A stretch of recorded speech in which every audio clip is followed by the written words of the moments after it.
Buffy Saint-Marie, Narcissist, Part 1. Hello, I'm HG Tudor. We're examining whether Canadian cultural icon Buffy Saint-Marie is a narcissist or something else, spurred to place her under the Tudorscope as a consequence of allegations that she's engaged in cultural appropriation of her indigenous ancestry. Before we get onto those allegations, it's worthwhile to hear a little more about her life outside of those allegations, and to that we go to the Guardian newspaper in an interview that took place almost a year ago.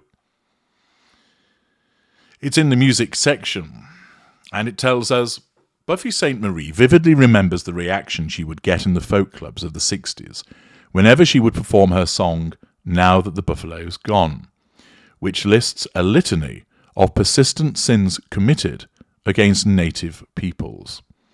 I would see the faces of all these very smart white people turn ashen, she said. They didn't know anything about Indians, and they were flabbergasted to hear that all these things were still happening on their watch, even in New York. They'd say, "Oh, that little Indian girl must be mistaken."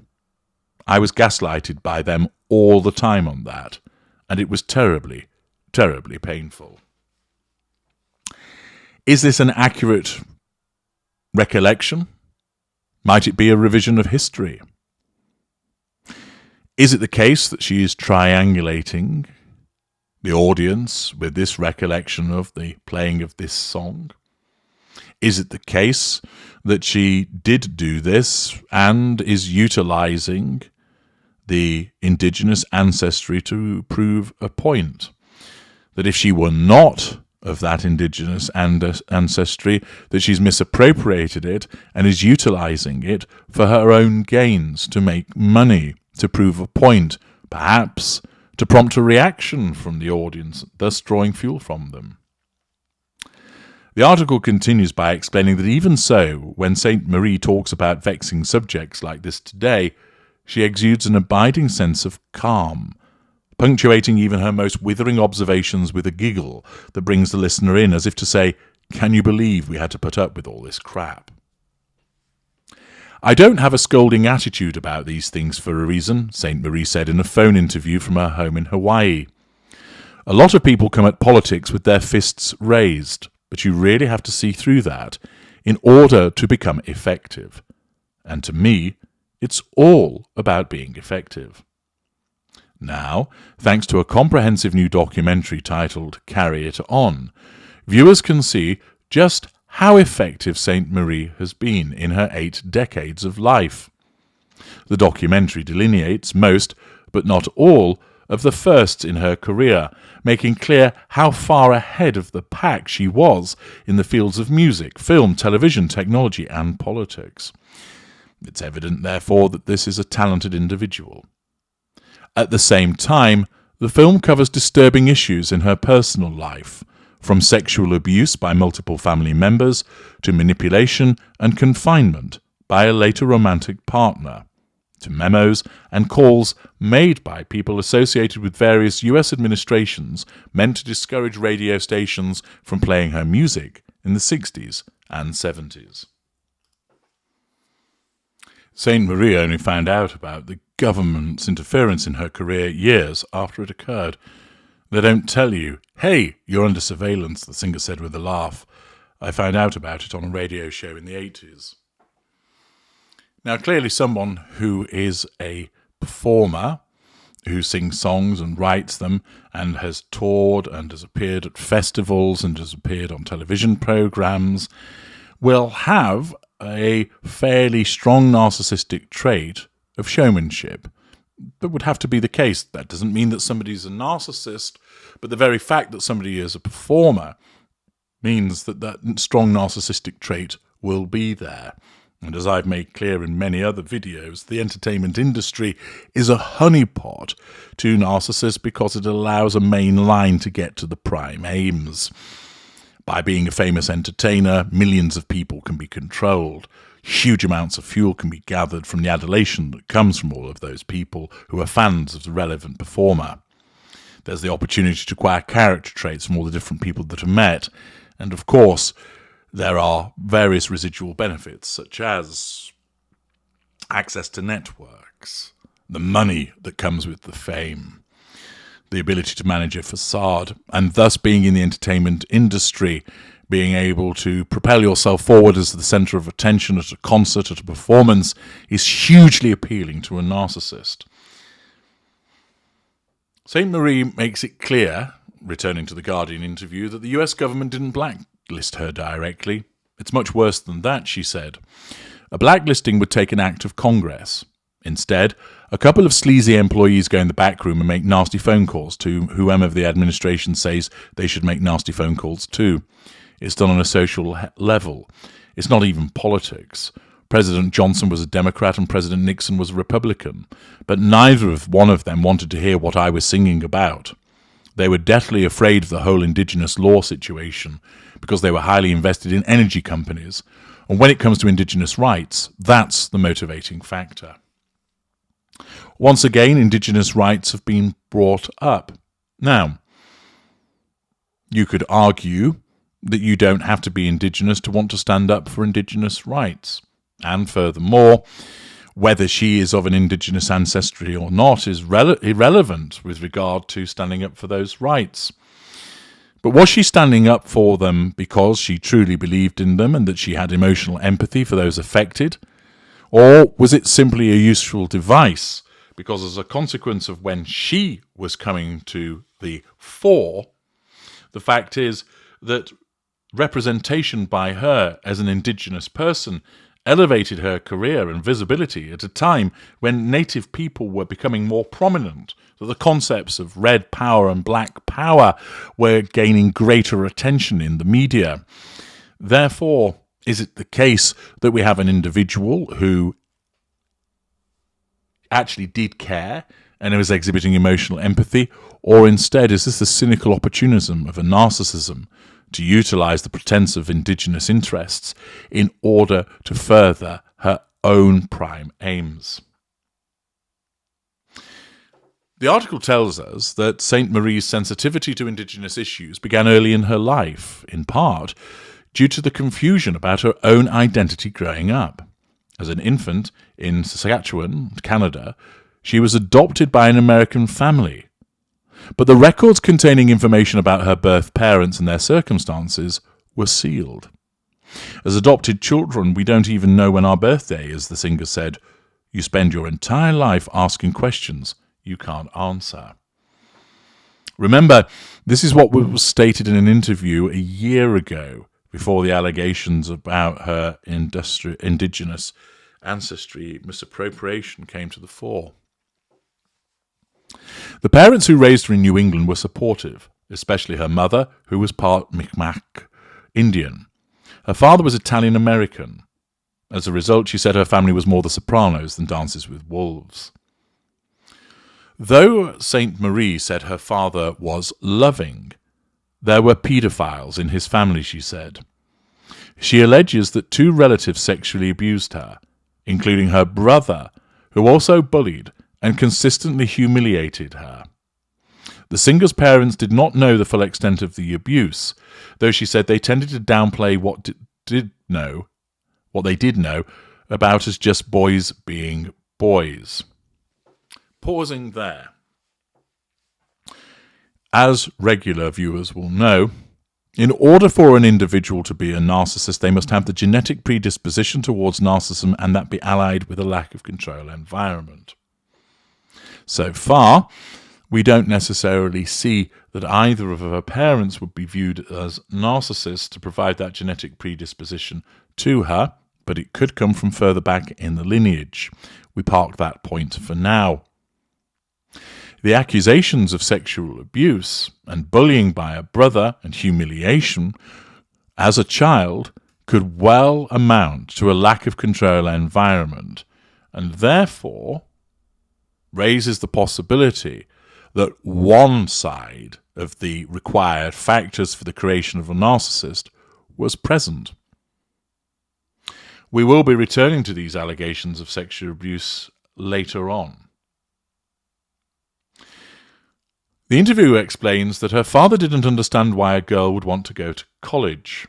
Thankfully, her mother, an editor at Houghton Mifflin, well understood Sainte-Marie's intellectual curiosity and took out a government loan to finance her higher education. By that time, Sainte-Marie had devoured the few informed books published back then about Native Americans, driven by a hunger to find a reflection of herself she otherwise barely saw. The lack of information wounded her, as did the many people who told her she could not be a musician because she didn't read European notation. At the same time, she displayed a natural gift for playing piano since she was a child. Later, when she began to write more sophisticated songs, she wasn't thrilled with her voice, but she had an unflinching faith in her melodies and lyrics. "I knew I had something to say," she said. After graduating from college, she came to the village folk scene in the early 60s. After the beatniks, but before the hippies, she said. In that time, singer-songwriters weren't seen as legitimate yet. It was still the great American songbug, and songs like "This Land Is Your Land" or "Michael Row Your Boat Ashore," which preppy boy groups sang. I came from a whole different background. The rarity of her presentation, from her resounding vibrato and unusual tunings to her proud ethnicity and pointed lyrics about indigenous issues, either shook people or riveted them. Again, notice that the indigenous element is being heavily used by her to propel her career. Is this legitimate, or is this simply triangulation by a narcissist? Rapturous reviews from critics led to a contract with Vanguard Records, which issued her debut album in early 1964. For the album, she wrote nearly all of the material, making her the first modern female singer-songwriter ahead of Janice Ian, who came out the next year, Laura Nyro, Carole King and Joni Mitchell. "I didn't know I was ahead of the pack at the time because I didn't know there was going to be a pack," she said. The album opened with "Now That the Buffalo's Gone" and featured two other songs that became touchstones. Her ballad, "Universal Soldier," contrasted a view commonly held by anti-war activists at the time, which tended to lay blame for battle mainly on the soldiers. The lyrics to Sainte-Marie's song made clear that in order to sustain a war, all of us are culpable. Is this a manifestation of emotional empathy to demonstrate such level of understanding, or is it simply learned? A cover version of the song became a top 5 smash for Donovan. Sainte-Marie's debut also featured the song "Codeine," which railed against both opioids and the medical establishment's role in promoting them, decades before those subjects became part of the common conversation. Again, in raising these things, is this being done because this is an individual with emotional empathy for the way that such things impact upon others, or is it simply a device to gain notoriety, enabling the drawing of fuel and the assertion of control? The next year, Sainte-Marie proved herself equally adept at writing classic love songs when she released "Until It's Time for You to Go." Its lyrics cherished romance, whilst also soberly accounting for its probable demise. Later, the song was viewed as a proto-feminist anthem of autonomy. "When I wrote it, nobody had even used the word feminism," Sainte-Marie said with a chortle. "To me, the most important line in the song is, 'We'll make a space in the lives we've planned.' That's about leaving room in your life for life to happen." The song went on to inspire 157 cover versions by everyone from Barbra Streisand to Elvis Presley.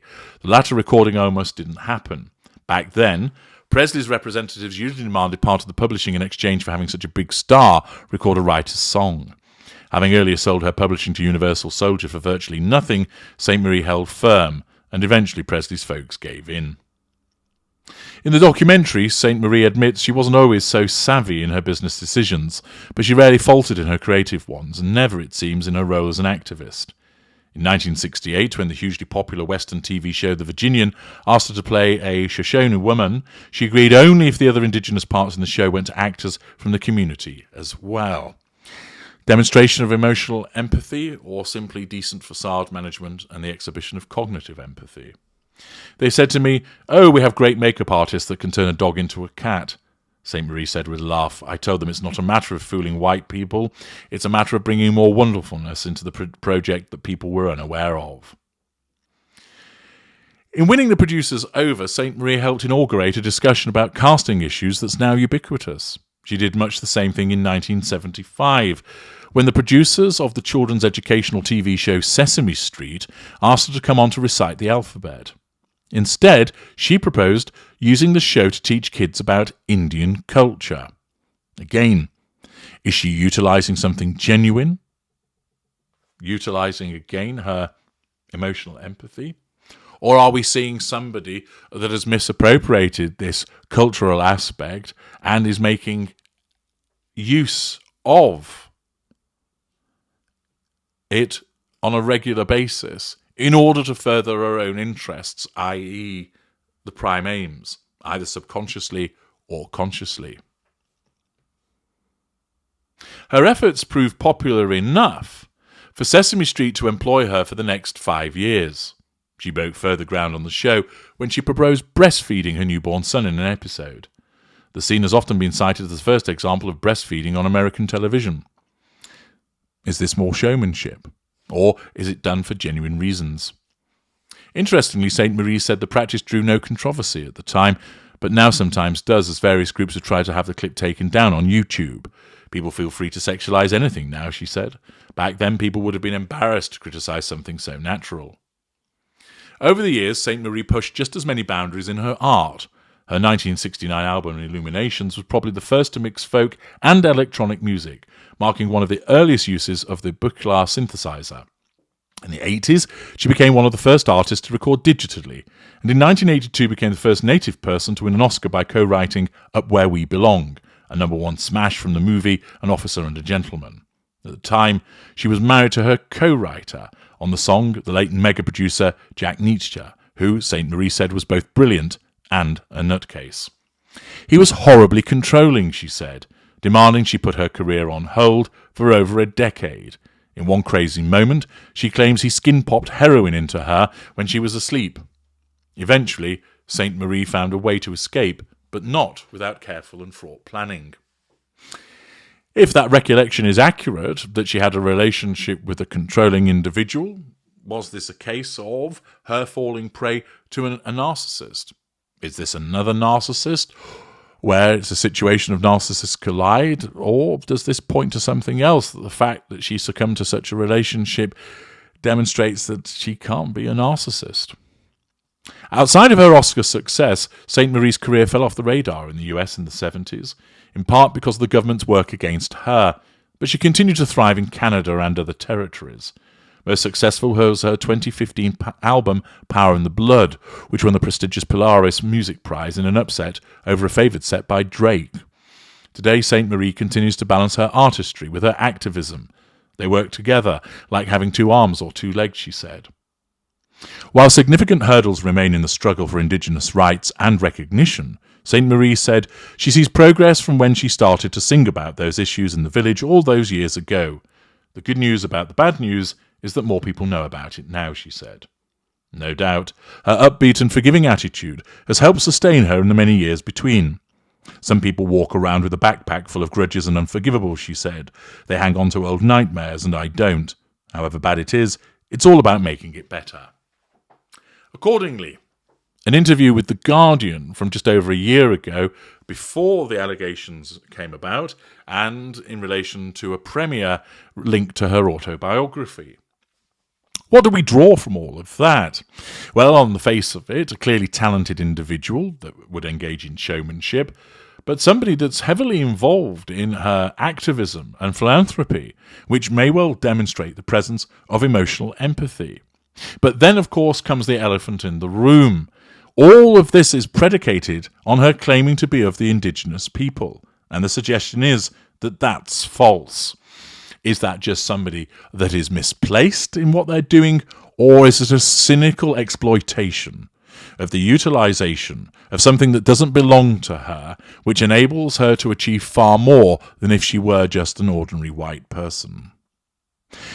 We will continue the examination of Buffy Saint-Marie by learning more about her past before we get into the meat of the allegations against her. And we will do that in part 2. Join me there.